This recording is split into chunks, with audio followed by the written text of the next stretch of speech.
ദൈവത്തിരുനാമത്തിന് മഹത്വമുണ്ടായിരിക്കട്ടെ. വചനാമൃതത്തിലേക്ക് എല്ലാവർക്കും സ്നേഹപൂർവ്വം സ്വാഗതം. കർത്താവിൽ ഏറ്റവും പ്രിയമുള്ളവരെ, വലിയ നോയമ്പിലെ മൂന്നാമത്തെ ഞായറാഴ്ചയിലേക്ക് നാം കടന്നു വന്നിരിക്കുകയാണ്. ഒന്നാമത്തെ ഞായറാഴ്ച കനായിലെ വിവാഹ വിരുന്നിലൂടി ഈ നോയമ്പ് കാലത്ത് നമ്മൾ ചെയ്യേണ്ട കാര്യങ്ങളെക്കുറിച്ച് അവൻ പറയുന്നത് പോലെ ചെയ്യുക എന്ന് കൽപ്പിച്ച് ദൈവം ഈ നോയമ്പ് ആരംഭിച്ചു തന്നു. ദൈവത്തിൻ്റെ പ്രമാണങ്ങളെ അനുസരിച്ചുകൊണ്ട്, ദൈവത്തിൻ്റെ വചനത്തെ അനുസരിച്ചുകൊണ്ട്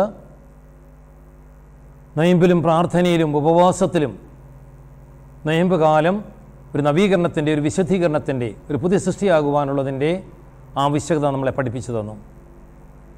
കഴിഞ്ഞ ഞായറാഴ്ച നാം കണ്ടത് മർക്കോസിൻ്റെ സുവിശേഷം 2-ാം അധ്യായമാണ്. ഒരു കുഷ്ഠരോഗിയെ നമ്മുടെ മുമ്പിൽ അവതരിപ്പിച്ചു. അത് നമ്മുടെ പാപത്തിൻ്റെ പ്രതീകമാണ്. അവനെപ്പോലെ യേശു സന്നിധാനത്തിൽ പോയി മുട്ടുകുത്തുവാന്, ഞാൻ പാപിയാണെന്ന് ഏറ്റുപറയുവാന്, പാപത്തിന് മോചനം പ്രാപിക്കുവാന് ഈ നോയമ്പ് കാലത്ത് നമുക്ക് കഴിയണം എന്ന് സഭ നമ്മോട് ആവശ്യപ്പെട്ടു. ഇന്ന് ഈ മൂന്നാമത്തെ ഞായറാഴ്ച നമ്മുടെ ചിന്തയ്ക്ക് നൽകിയിരിക്കുന്നത് മർക്കോസിൻ്റെ സുവിശേഷം 2-ാം അധ്യായം 1 മുതൽ 12 വരെയുള്ള തിരുവചനങ്ങളാണ്. ഒരു തളർവാദ രോഗിയാണ് നമ്മുടെ ചിന്താവിഷയം. വിശ്വാസത്തിൽ തളർന്നു കിടക്കുന്നവൻ, ശരീരത്തിൽ തളർന്നു കിടക്കുന്നവൻ, ആത്മാവിൽ തളർന്നു കിടക്കുന്നവൻ. ഉൽപ്പത്തി പുസ്തകത്തിൽ കയീൻ ചോദിച്ചു, ഞാനാണോ എൻ്റെ സഹോദരൻ്റെ കാവൽക്കാരൻ? ഇവിടെ ഞാനാണ് എൻ്റെ സഹോദരൻ്റെ കാവൽക്കാരൻ എന്ന് തെളിയിക്കുന്നൊരു സംഭവമാണ് നമ്മുടെ മുൻപിൽ അവതരിപ്പിച്ചിരിക്കുന്നത്. തളർന്നു കിടക്കുന്നൊരു മനുഷ്യൻ യേശു ആ നാട്ടിൽ വന്നു എന്നറിഞ്ഞപ്പോൾ 4 ചെറുപ്പക്കാർ കൂടി ആ തളർവാദ രോഗിയെ യേശുവിൻ്റെ അടുക്കിലേക്ക് കൊണ്ടുവരുന്നതാണ് അനുഭവം. പ്രിയ സഹോദരങ്ങളെ, നാം ഓർത്തു നോക്കണം. വർഷങ്ങളായി തളർന്നു കിടക്കുന്ന ഒരു കുടുംബം, അത് പട്ടിണിയിലായിരിക്കാം. ആ ഭാര്യയും കുഞ്ഞുങ്ങളുണ്ടെങ്കിൽ അവരും കഷ്ടപ്പെട്ട് ജീവിക്കുകയായിരിക്കാം. ഈ 4 ചെറുപ്പക്കാർ പെട്ടെന്ന് അവിടെ ചെന്ന് ഇവരോട് ഇവനെ യേശുവിൻ്റെ അടുക്കിലേക്ക് കൊണ്ടുവന്ന് പറഞ്ഞപ്പോൾ അവർ സന്തോഷത്തോടെ അവനെ വിട്ടുകൊടുത്തു എന്നൊന്നും വിചാരിക്കരുത്. അവനെ കൊണ്ടുവരുന്നത് എളുപ്പമാണെന്നും വിചാരിക്കരുത്. കാരണം അവനൊരു കിടക്കയിലേക്ക് കൊണ്ടുവരാൻ സാധിക്കത്തുള്ളൂ. ഇവൻ കിടക്കുന്ന കിടക്ക ഒരു പക്ഷേ ജീർണിച്ചതായിരിക്കാം. പട്ടിണിയിലായിരിക്കുന്ന ഈ ഭവനത്തിന് ദൈവത്തിലത്ര വലിയ വിശ്വാസമൊന്നും ഉണ്ടാകത്തില്ല, സഭയിലത്ര വലിയ വിശ്വാസമൊന്നും ഉണ്ടാകത്തില്ല. കാരണം ഇതുവരെ ആരുമില്ലായിരുന്നു അവനെ നോക്കാൻ, അവനെ കരുതുവാൻ, അവനെ സഹായിക്കുവാൻ. ഒരു നയാ പൈസ കൊടുത്ത് അവനെ ആരും ഇതുവരെയും സഹായിച്ചില്ല. പെട്ടെന്ന് പള്ളിക്കാർ ചെന്ന് ഇവനെ യേശുവിൻ്റെ അടുക്കിലേക്ക് കൊണ്ടുവരണമെന്ന് പറഞ്ഞപ്പോൾ അത് ഉൾക്കൊള്ളുവാനും മാത്രമുള്ള വലിയ വിശ്വാസമൊന്നും ആ ഭാര്യയ്ക്കും മക്കൾക്കും ഉണ്ടാകണമെന്നില്ല, ഇവനും ഉണ്ടാകണമെന്നില്ല. എന്തെല്ലാം പ്രയാസങ്ങൾ ഉണ്ടായി കാണും. ഒരു പക്ഷേ അവരവരെ പഴിച്ചു കാണും, വീട്ടുകാരവരെ പഴിച്ചു കാണും, അവരെ എതിർത്ത് കാണും, ആട്ടി ഇറക്കി കാണും. ഇതൊന്നും വകവയ്ക്കാതെ ത്യാഗം സഹിച്ച് പുതിയ കട്ടിൽ കണ്ടുപിടിച്ച് ഈ രോഗിക്ക് പ്രയാസം കൂടാതെ അവനെ കട്ടിലേറ്റി യേശുവിൻ്റെ അടുക്കിലേക്ക് കൊണ്ടുവരുവാനായിട്ട് അവർ തയ്യാറാകുന്നു. ഇനിയും പ്രതിബന്ധങ്ങൾ അനേകമാണ്. ഇവർ 4 ഒരേ നീളമുള്ളവരായിരിക്കത്തില്ല. തീർച്ചയായിട്ടും ഇവർ നടക്കുമ്പോൾ ഈ കട്ടിൽ അങ്ങോട്ടും ഇങ്ങോട്ടും അനങ്ങുകയും, ഈ തളർവാദ രോഗി വർഷങ്ങളായി കിടക്കുന്നവനാണ്. ശരീരം മുഴുവൻ വേദനയാണ്. ഓരോ പ്രാവശ്യം അനങ്ങുമ്പോഴും അവൻ വിളിച്ചു പോകും, ഇവരെ ചീത്ത വിളിക്കും. ഇവർ കൊണ്ടുപോകാൻ ചെയ്യുന്ന നന്മയൊന്നും കാണുവാൻ അവന് സാധിക്കത്തില്ല. അവൻ ഭവനത്തിലെത്തി. ഭവനം നിറയെ ആളുകളാണ്. ആ വീട്ടിലേക്ക് പ്രവേശിക്കാൻ ഒരു മാർഗവുമില്ല. ഇനിയും അതിൻ്റെ മുകളിൽ കയറി അതിൻ്റെ മച്ചിളക്കി താഴേക്ക് ഇറങ്ങണമെങ്കിൽ അത് വീട്ടുകാരുടെ സമ്മതം വേണം. ഒരുമാതിരിപ്പെട്ട് വീട്ടുകാർ സമ്മതിക്കുമോ? അവർ താൽക്കാലികമായി ഉണ്ടാക്കിയൊരു കൊച്ചു പുതിയ വീടാണെങ്കിൽ പോലും അതിനെ മേക്കൂരി ഇളക്കി ഇവനെ കട്ടിലോടി ഇറക്കണമെങ്കിൽ അത്രയും വിശാലമായി പൊളിക്കണം.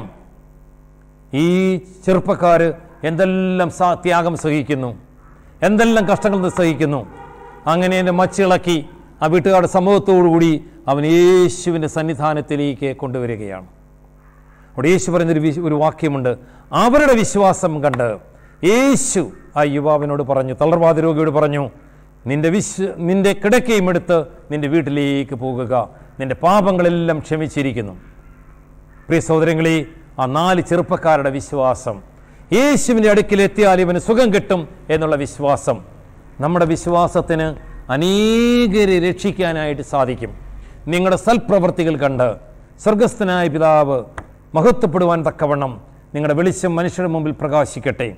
നിങ്ങൾ പള്ളിയിൽ പോകുമ്പോൾ അത് ഭക്തിയോടുകൂടിയാണ് പോകുന്നെങ്കിൽ, നിങ്ങൾ കുദാശ സ്വീകരിക്കുമ്പോൾ അത് ഭയഭക്തിയോടുകൂടിയാണെങ്കിൽ, നിങ്ങൾ ദേവാലയം തിരിച്ചു വന്ന വീട്ടിൽ ആ ഭയഭക്തിയോടുകൂടി കുർബാന സ്വീകരിച്ച അതേ വിശ്വാസത്തോടുകൂടി അതേ വിശുദ്ധിയോടുകൂടി നിങ്ങൾ ജീവിക്കുമെങ്കിൽ, നിങ്ങളുടെ കുടുംബം ഒരു മാതൃകാ കുടുംബമാണെങ്കിൽ, നിങ്ങളുടെ കുടുംബത്തിലെ മക്കൾ മാത്രമല്ല ചുറ്റുമുള്ളവരും നിങ്ങളുടെ സൽപ്രവർത്തികൾ കണ്ട് വിശുദ്ധരാകുവാൻ ഇടയാകും. ഇത് നമ്മളും പഠിക്കണം. നമ്മുടെ വിശ്വാസത്തിന് അനേകർക്ക് വിശ്വാസം പകർന്നു കൊടുക്കുവാൻ സാധിക്കും. മലങ്കര കത്തോലിക്ക സഭയുടെ ആരംഭം നോക്കിക്കേ, ഒരു 5 പേരാണ് സഭയുടെ അംഗങ്ങളായി തീരുവാൻ മുൻപോട്ട് വന്നത്. അതിനുവേണ്ടി ത്യാഗം സഹിച്ചു, അതിനുവേണ്ടി കഷ്ടങ്ങൾ സഹിച്ചു, ഒരുപാട് ഉപേക്ഷകൾ നടത്തി. ഒരു 5 പേര് ഇന്ന് സഭ വളർന്ന് രൂപതകളായെങ്കിൽ, ഇന്ത്യക്കകത്തും ഇന്ത്യക്ക് പുറത്തും രൂപതകളായി ആയിരങ്ങൾ ലക്ഷങ്ങൾ ഇന്ന് മലങ്കര കത്തോലിക്ക സഭയുടെ അംഗമായിരിക്കുന്നെങ്കിൽ ആ 5 പേരുടെ വിശ്വാസത്തിൻ്റെ അടിസ്ഥാനത്തിലാണ്. ഇതെനിക്ക് നിങ്ങൾക്കും സാധിക്കും. ഈ തളർവാദ രോഗിയോട് കർത്താവ് പറയുകയാണ്, അവരുടെ വിശ്വാസം കണ്ട് നീ സൗഖ്യം പ്രാപിച്ചിരിക്കുന്നു, നിന്റെ പാപങ്ങൾ ക്ഷമിച്ചിരിക്കുന്നു.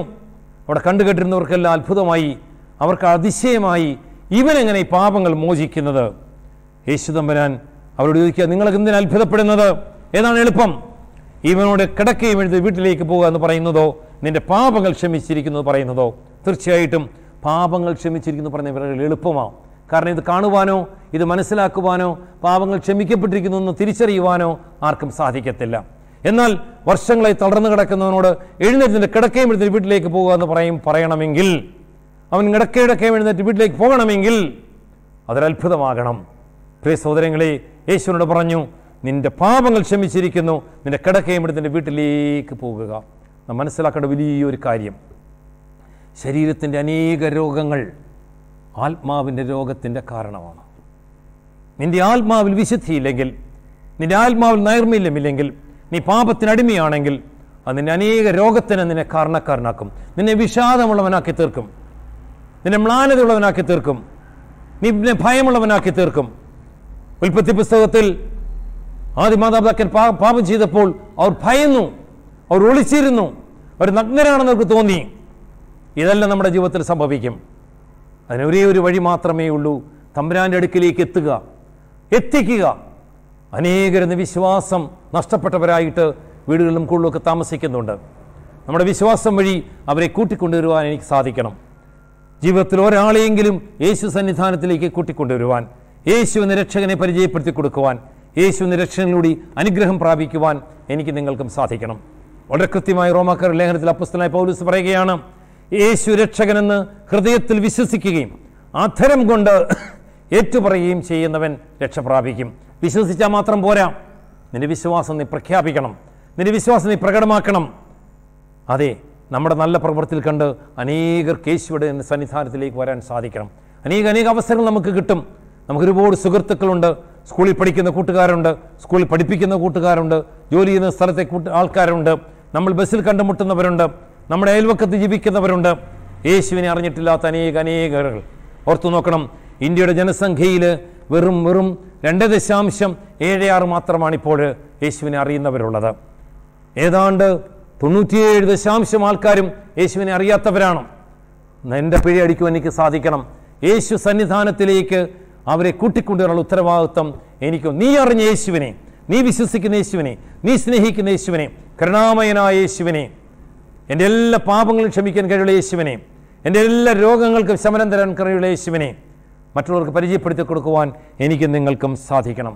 പ്രിയ സഹോദരങ്ങളെ, നമുക്ക് ഈ നൊയമ്പിൻ്റെ 3-ാമത്തെ ദിവസത്തിൽ നമ്മുടെ ഭവനത്തിലേക്ക് നോക്കാം. എൻ്റെ ഭവനത്തിൽ ദേവാലയത്തിൽ പോകാത്തവരുണ്ടോ? എൻ്റെ ഭവനത്തിൽ പ്രാർത്ഥിക്കാത്തവരുണ്ടോ? എൻ്റെ ഭവനത്തിൽ വിശുദ്ധ കുമ്പസാരവും കുർബാനയും സ്വീകരിക്കാത്തവരുണ്ടോ? എൻ്റെ ഭവനത്തിൽ ദൈവത്തോടും ദൈവത്തിൻ്റെ സഭയോടും പൗരോഹിത്യത്തോടും ബന്ധമില്ലാതെ ജീവിക്കുന്നവരുണ്ടോ? അങ്ങനെയെങ്കിൽ അവരെ കൂടി യേശുവിലേക്ക് കൂട്ടിക്കൊണ്ടുവരുവാൻ കൃപയേകണമേന്ന് അവർക്ക് വേണ്ടി നൊയമ്പ് കാഴ്ചവെക്കുക, അവർക്ക് വേണ്ടി നമ്മൾ ഉപവസിച്ച് പ്രാർത്ഥിക്കുക, അവരെ കൂടി യേശുവിന് വേണ്ടി കൊണ്ടുവരാൻ സാധിക്കുക. അത് കഴിഞ്ഞ് നമ്മുടെ അയൽവക്കങ്ങളിൽ യേശുവിനെ അറിയാത്തവരുണ്ടോ? യേശുവിൻ്റെ സന്നിധാനത്തിലേക്ക് വരാത്തവരുണ്ടോ? അങ്ങനെയുള്ളവരുടെ അടുക്കിലേക്ക് അവർക്ക് വേണ്ടി പ്രാർത്ഥിക്കുവാനും അവരെ പ്രേരിപ്പിച്ച് യേശു സന്നിധാനത്തിലേക്ക് കൂട്ടിക്കൊണ്ടുവരുവാനും ഓർത്തുകൊള്ളണം. നാം യേശുവിൻ്റെ അടുക്കൽ എത്തിക്കഴിഞ്ഞാൽ ബാക്കിയെല്ലാം യേശു നിർവഹിച്ചുകൊള്ളും. യേശു അവൻ്റെ ഉള്ളത്തിലേക്ക് പ്രവേശിക്കും, അവൻ്റെ പാപങ്ങളെല്ലാം മോചിക്കും, രോഗങ്ങൾക്കെല്ലാം സൗഖ്യം കൊടുക്കും, അവനെ പുതിയ സൃഷ്ടിയാക്കും. അങ്ങനെ ഈ നൊയമ്പ് കാലം നമ്മൾ മാത്രമല്ല, യേശുവിനെ അറിയാത്ത അനേകർക്ക് യേശു സ്നേഹം അനുഭവിക്കുവാനുള്ള കൃപയും അനുഗ്രഹവും ലഭിക്കട്ടെ എന്ന് നമുക്ക് പ്രാർത്ഥിക്കാം. അതിന് ഞാനൊരു നിമിത്തമാകട്ടെ എന്ന് പ്രത്യേകമായിട്ട് തമ്പുരാൻ്റെ മുമ്പിൽ യാചിക്കാം. ദൈവവും ദൈവത്തിൻ്റെ പരിശുദ്ധാത്മാവും അമ്മയെ പരിശുദ്ധ ദൈവമാതാവും ഇതിനുള്ള എല്ലാ കൃപയും അനുഗ്രഹവും തന്ന് നമ്മളെല്ലാവരെയും സഹായിച്ച് അനുഗ്രഹിക്കട്ടെ. പിതാവിൻ്റെയും പുത്രൻ്റെയും പരിശുദ്ധാത്മാവിൻ്റെയും തിരുനാമത്തിൽ ആമീൻ.